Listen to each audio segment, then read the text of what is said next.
One of the most prominent translators of the Quran was Abdullah Yusuf Ali.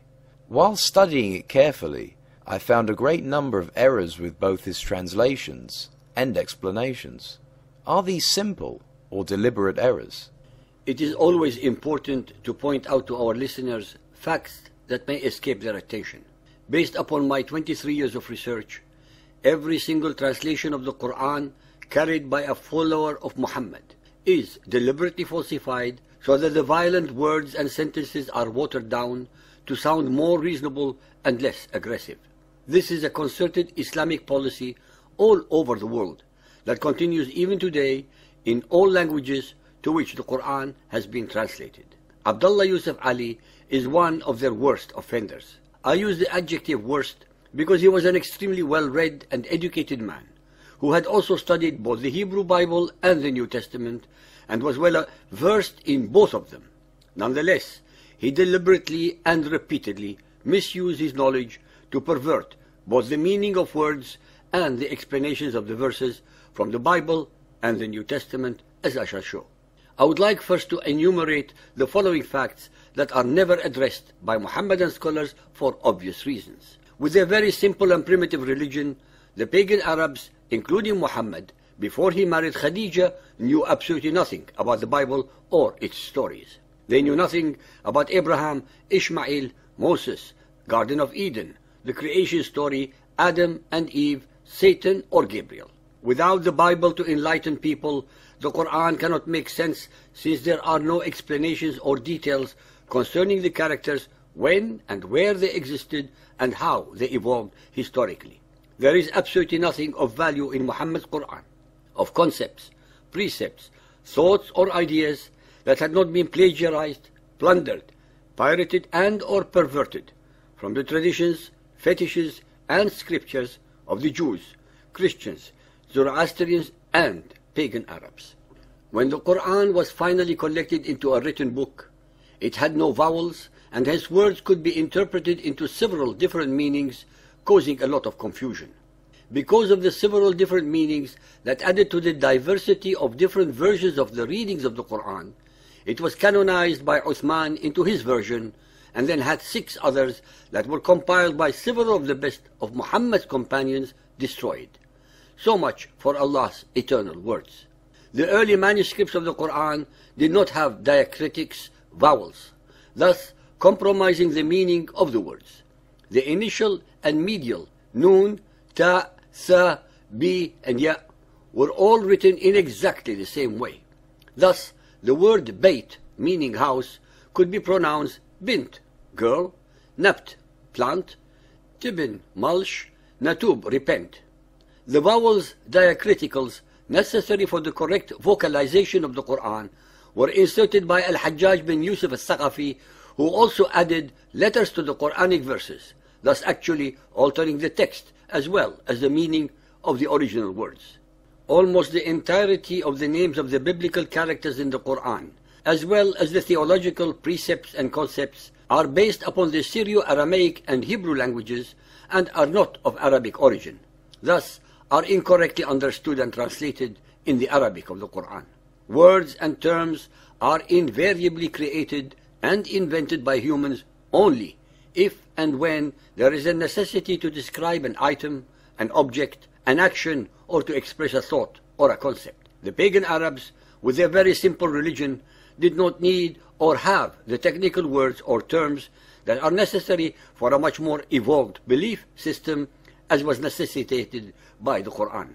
Moreover, it is invariably the dominant and more civilized power that loans technical words to a lesser one, such as that of the Arabs of the Hijaz in Muhammad's days, to describe complex precepts, concepts, and traditions. There are at least 118 of the most important religious and technical words and terms in the Quran that the Muhammadan exegetes such as Suyuti, Itqan, Al-Tabari's Tafsir al-Quran, Al-Jawaliqi's Mu'arrab, Al-Tha'labi's Kitab al-Jawahir, and others fully recognized and frankly admitted that they are not Arabic in origin, but loan words from Syriac Aramaic, Hebrew, Ethiopic, Persian, as well as Greek.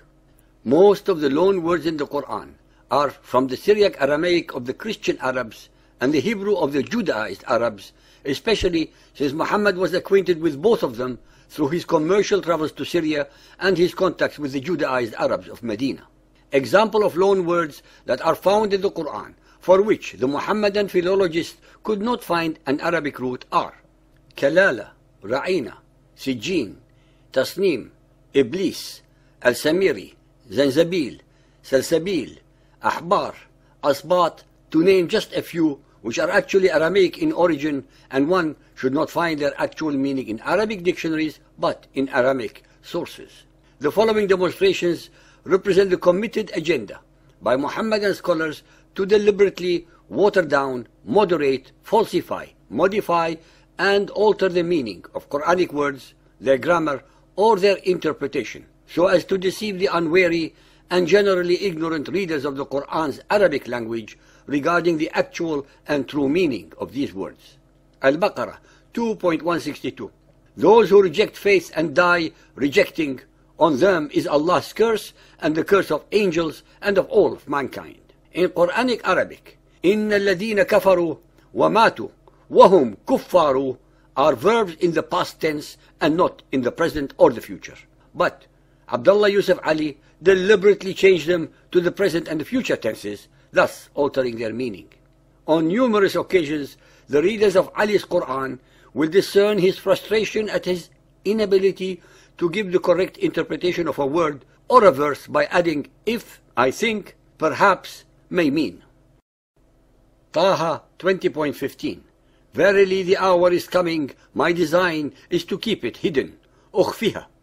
In his commentary 2546, Ali tells us that ukhfi may mean either to keep hidden or make it manifest.